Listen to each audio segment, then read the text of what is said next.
welcome to the live. So, sat by the fire today because I want it nice and toasty while I have this chat, you know, about building a life that you don't need to escape from. So, what does that mean? Well, it essentially means that you build personal sovereignty.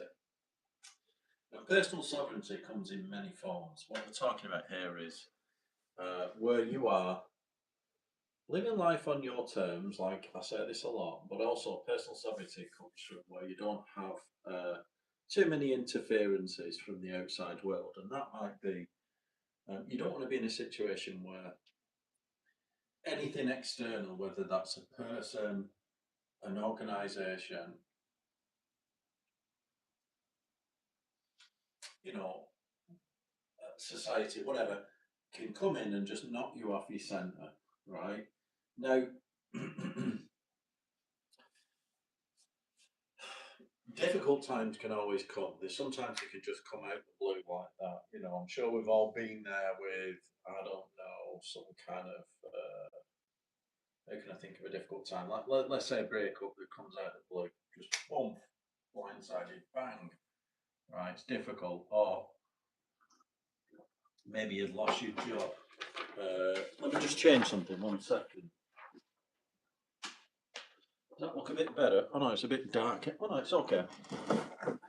No, it is a bit dark. Ridiculous. Yeah, so let's say you get something that just happens out of the blue. You might lose your job, say, or you know, basically you lose a business deal or something like this. You know, you didn't see it coming, and it just happens. So we've always got to allow for scenarios like that. So I've got one going on at the minute with Amazon. You know, all of a sudden something that's crept up that I should have dealt with, and I think that one I'm going to put in. You know, the other day, so about a week ago, I did a live on what Dave Ramsey said about the matrix of things that are important and urgent. You know, there was a measure. Things that are important or not important, and things that are urgent and not sort of urgent and not so urgent. And I had a situation with Amazon that, let's say it wasn't too urgent, but it was important. And then all of a sudden it's become urgent and important. It's like the number one thing I've got to do. So you've always got to resolve all these little things that just get thrown at you around, you know, from various points of life, whether that's in your personal life or relationships, whether that's in business. So we've got to become resilient. And the way to do that is to build personal sovereignty. Because once we build personal sovereignty, that's where we build that life that we don't need to escape from. And I've talked about this a few times where I say, rather than, you know, living for the holidays, living for that highlight reel, you should try and make your average Tuesday even better. And that comes from, say, building personal sovereignty. So what can we do to do that? What can we do for building personal sovereignty? I always think that taking as much decision making as you can for you personally. So this is, you know, there's a level here. So like when you're in your career or in your workplace or in your business, make sure you're sort of making all the decisions, living life on your terms, deciding the future, taking control. Because when we get into a situation like the one with Amazon, for me, it really matters because Amazon's for the new business, it's for e-commerce sales, and it accounts for quite a lot of the sales, right? So when that goes down, or when that gets paused, which is at the minute it's paused, so I'm losing sales every day at the minute. It matters to me. Now, you could say that I've built a dependency around Amazon, and that is true. So I've got an issue there that I need to solve because that is an example of an organisation that can just come out of nowhere and just completely knock you off your centre. Right, so you don't want to be in that scenario. So how can you How can you do that? Well, first you have to accept the fact that, so in my case, accept that Amazon is so powerful, right? There's nothing I can sort of do to change that. I remember back in the, a good 10, 15 years ago, maybe 20 years ago, the power at that time used to be eBay. So I remember when you used to sell anything, eBay was so powerful that if you wanted to sell anything, you had to do it on eBay, right? And what happened at that point was eBay put up the fees for selling and they were making loads of fucking money, and all the sellers were like making, some of them were making money, but basically eBay were really creaming it in. Now eBay is not so powerful. Guess who's now the new powerhouse? Well, it's in e-commerce sales, it's definitely Amazon. So Amazon are making all the money. When I sell on eBay at the minute, how are you doing? Thank you for joining. When I sell on eBay at the minute, there's no fees. There's no fees to list, and you only pay if you sell, which is fantastic. Now, back in the day, like I said, 15 years ago or whatever, even 15 years ago and 20 years ago, if you wanted to sell anything on eBay, you got listing fees straight away, and then you got charged listing fees up front, whether you sold or not. So you were paying eBay because he had all the power. You were paying them no matter what, so they had a lot of power they couldn't lose. Today it's Amazon. So what can you do? I'm talking about, like, building life that you don't need to escape from. That's living life on your terms, personal sovereignty. I need to build more, let's say, fulfillment routes. So we've got Amazon, yes. We're looking at other marketplaces. We sell directly, right? So I'm trying to build more and more. Um, is this PG? Yeah, of course it's PG. Very PG. Yeah, I'm always PG.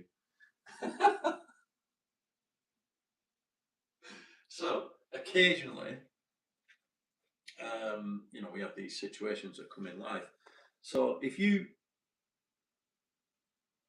like I say, work on your average Tuesday, improving your average day, not your weekend. Don't live for the weekend. Don't live for holidays. But what does your average day look like? And if you start from there, and to me, it always starts with like a good. I like a good morning routine. As you know, I like a good, like sit in the garden.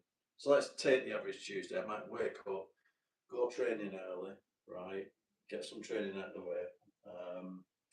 6 a.m. training. So I'll get up at 5, go training 6, come back, get home for about 7:15.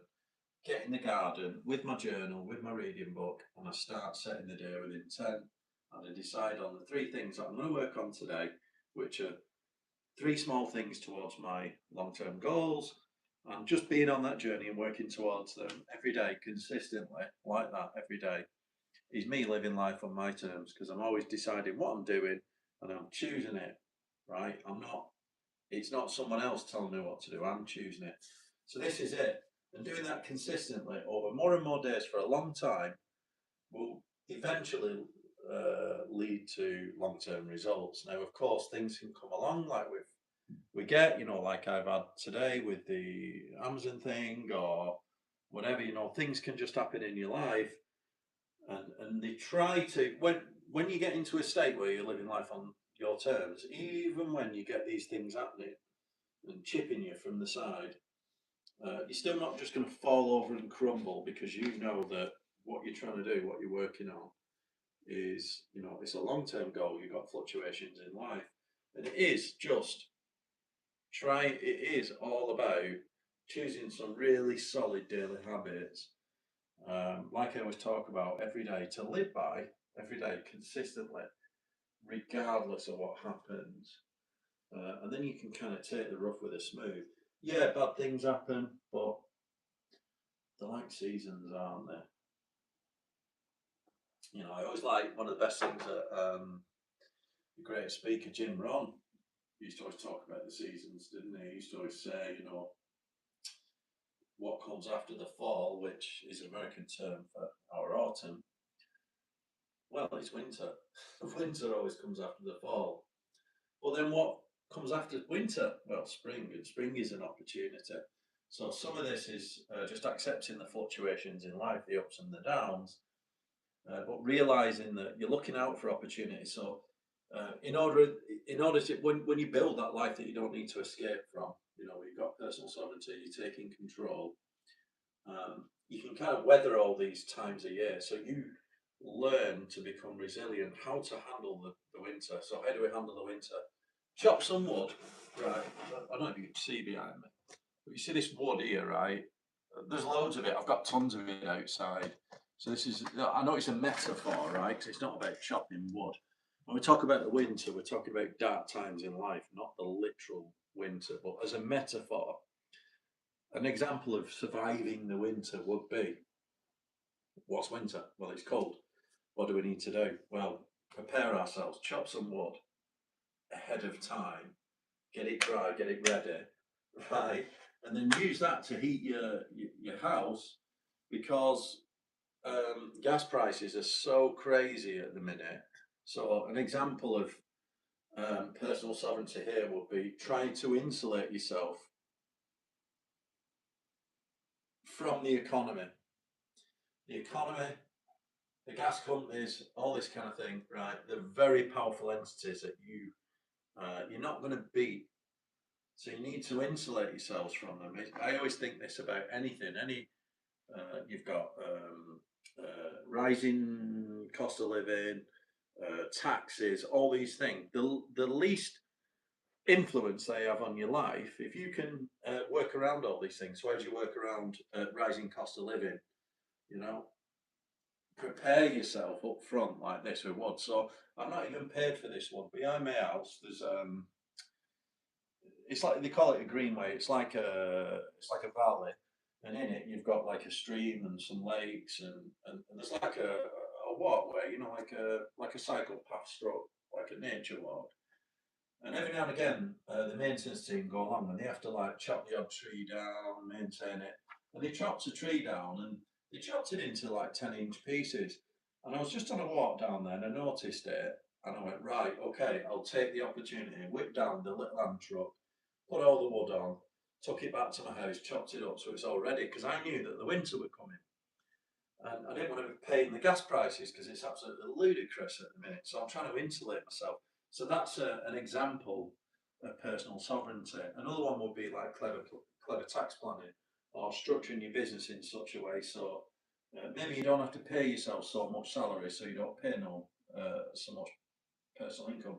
All these little things take time to build. It's like creating a business, you know, like me with the e-commerce business, create a business. I've been working on it now. Started selling in like February.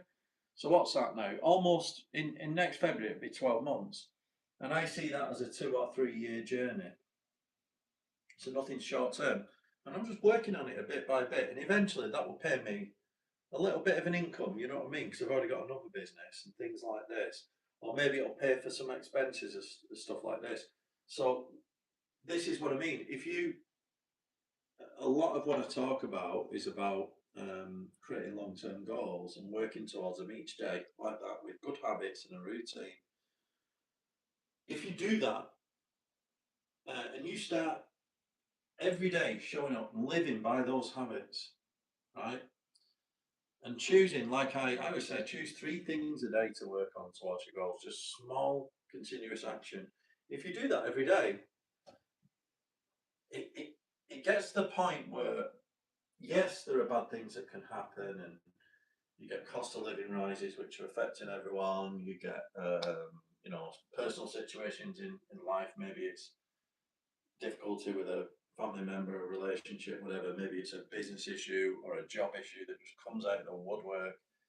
And normally that would just work. If you're, say, so dependent on these things, let's say you're so dependent on the government, or you're so dependent on that job, or if you lost it, you'd be fucked, right? Which is a lot of people, to be fair.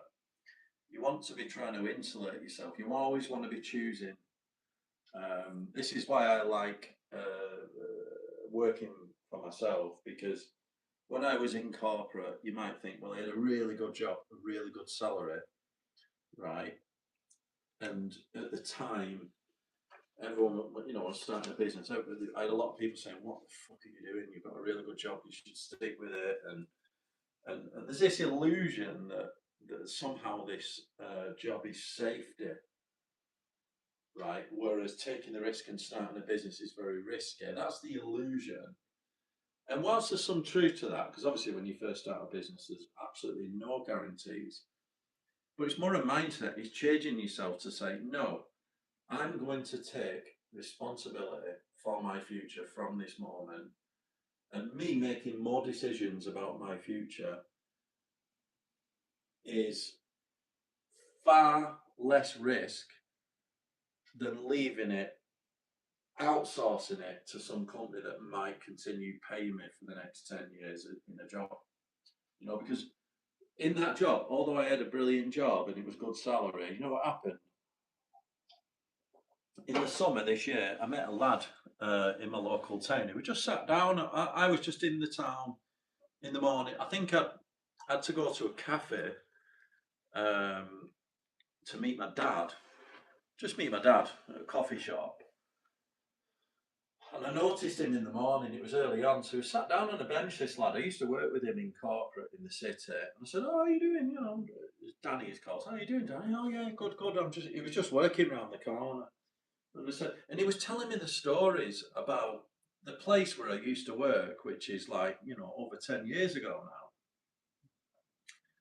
now. How everyone in that whole team, and this is a massive corporate business, which everyone thought they had a secure, safe job. Everyone in that team, or not everyone, but most of them, certainly in his localized team, have been let go. They've all moved, this and the other, this happened to that person.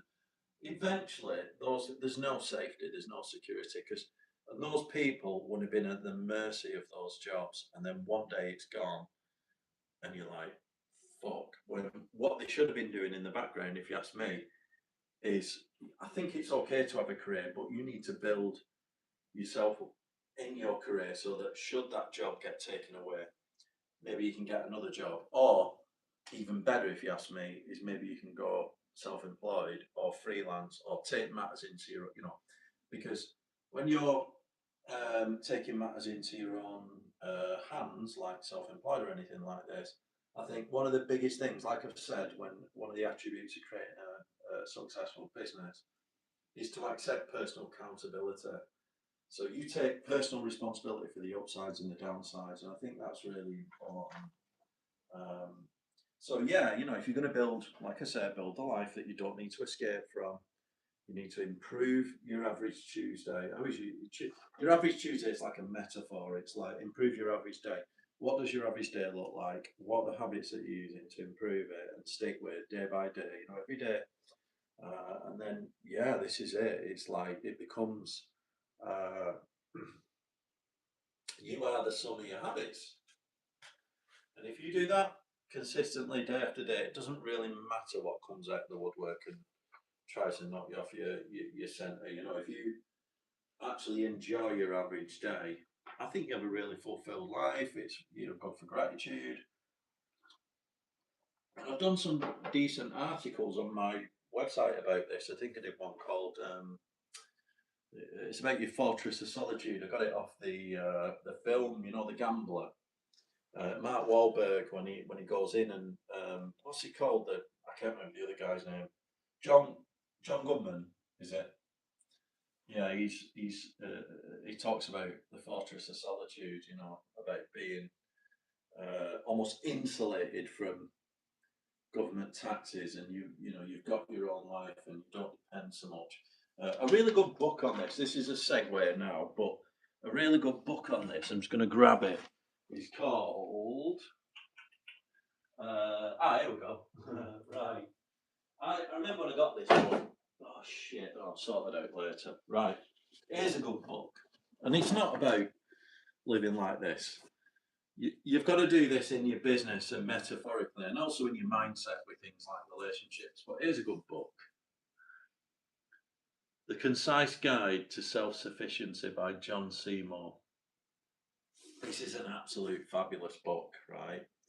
John Seymour explored as much as possible about creating a let's call it like off-grid living. You know what I mean? Where he had this kind of small holding, which a small holding is just like a small farm, and he tried to live um, self-sufficient basically. But even John Seymour, as good as he is, and this is fucking fabulous. I mean, look at this book, right? It's got little. This is like how you should prepare your allotment or your garden in late summer. Look at that diagram there, right? It's so practical. There's all these practical skills about, like really like woodworking and like all sorts of stuff in here, like craft skills. What we got here, you've got all sorts of like managing waste, composting, like cooking, random like cooking on a campfire and all that, all these useful skills.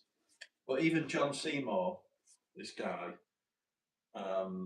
said that in a society that we live in, it's not possible to go completely off grid without some sort of pain. You can do it. I mean, obviously, there's travellers that refuse to pay taxes, and I actually respect them for that. You know what I mean? I know a lot of people give them grief, but they're obviously trying to do what they can. They're trying to be self-sufficient, and I kind of like the mindset. And you've got these nomadic types that will just refuse to conform with society. But if you want a reasonable balance, let's say you want to be rooted, it isn't possible. You've got to pay some taxes, and there's going to become a point where you have to trade, with a little bit of money. But you should. The principle is you should try and be as self-sufficient as you can. And I'm not talking like in your house. I am not self-sufficient like this. I use shops. I use income. I've got income. I pay tax. Everything. Right. I'm all legit.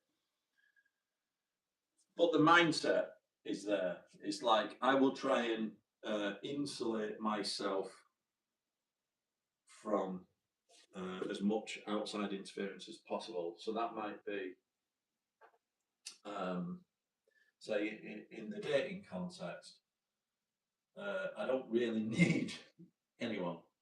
So therefore, I'm not like beholden to a woman or anything like this. In the business context, yes, I need my businesses, but I've tried to always look at insulating myself in terms of taxes and that kind of thing. I know I've got two businesses, so I'm trying to diversify, understanding that I'm taking personal accountability, all that kind of thing, right, in terms of that.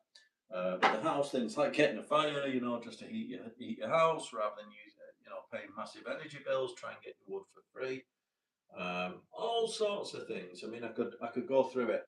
If you look at the article, I don't think I've linked it down below. I think it was called "How to Build Your Fortress of Solitude" on my website, andyholt.co.uk. If not, it's also on the Goal Achievement Hub website. There's some good stuff on there. But yeah, essentially, you want to insulate yourself from outside influences so that you are always living life on your terms with personal sovereignty.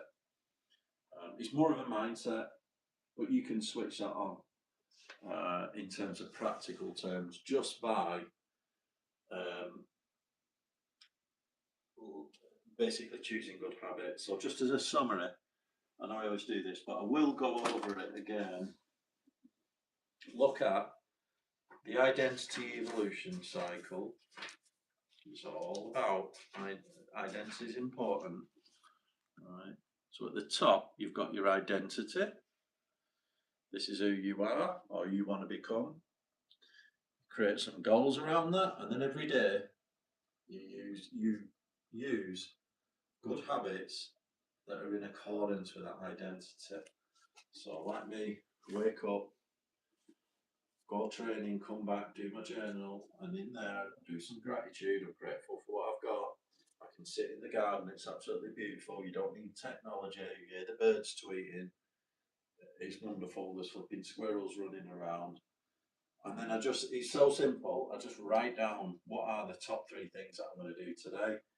Each one of them might take me between 30 minutes and an hour to achieve. They're all towards my goals. And I just do them. And consistently, over time, you eventually get a result. And just by working towards it, just by being on that journey, it makes you feel really powerful. You know, I feel really powerful with it. I believe in it. Nobody's sort of dishing me out the top three things. I'm doing it for myself each day. And that's what I tell you to do, really. You know, just understand that. You could do an audit on your life. You could do an audit on your life and think, right, where, what constraints have I got? Right? You know, your constraint, let's give you some examples of constraints. Right? A massive car payment just to have a fancy car. Like if you've got a car payment on tick or finance or something like that, you might have a massive car payment that, you know, if you lost your job, you'd lose a car. Is that healthy? No. You might have an absolutely humongous mortgage, you know what I mean, or something like that, or a massive rent, which is difficult today because everyone's got a rent. You know, what could you do with that? You might have, say, you might be married with kids. They're constraints. The great constraints, because the constraints that you want to build a future with, but nonetheless, they are constraints, you know what I mean? And you'll have to look at them and go, okay, what if scenario? What if I lost my job? Or what if my business tanks? Or, you know, whatever. And then you've got other things as well, like politics, like what if government raise taxes? Or what if the Bank of England base rate went up? What would that do to my mortgage? All these scenarios that you can play out and look at, go, how can I insulate myself from them so I'm always choosing without dependency? And that might be, there's two ways of doing this, right? A lot of these are financial, right? Even a relationship's financial because if it broke down, you might have to fork out. So, if you think about finances, there are two ways to insure yourself against finances. One is to save money by cutting your costs and choosing, say, a lifestyle that is in accordance with your income and not trying to exceed that. Because I know it's everyone wants to do that, wants to look cool, you know, be seen to be doing all this fucking travel and everything. Or your other way is to earn more money. You can either earn more money or save money, one or the other, right? And then you got your health as well. Well, what can you do to insure yourself again, you know, for health reasons? Well, we know this: eat well, you know, a whole foods diet. My diet plan, obviously, on my website, andyholt.co.uk. Go to resources, diet plans and meals. You can see what I talk about there. It's all whole foods. I've got some examples, and my philosophy is all about eating whole foods, high protein, low overall calories, and lowering body inflammation for long-term health. You can do things like that. You can work out and train. But at the end of the day, they all come down to these good habits that you need to work on day by day, each day, more consistently. So, hope that was useful. How to build a life you don't need to escape from, which is the opposite from that life you do need to escape. Right. All right. Go and have a nice day. All right. See you all next time.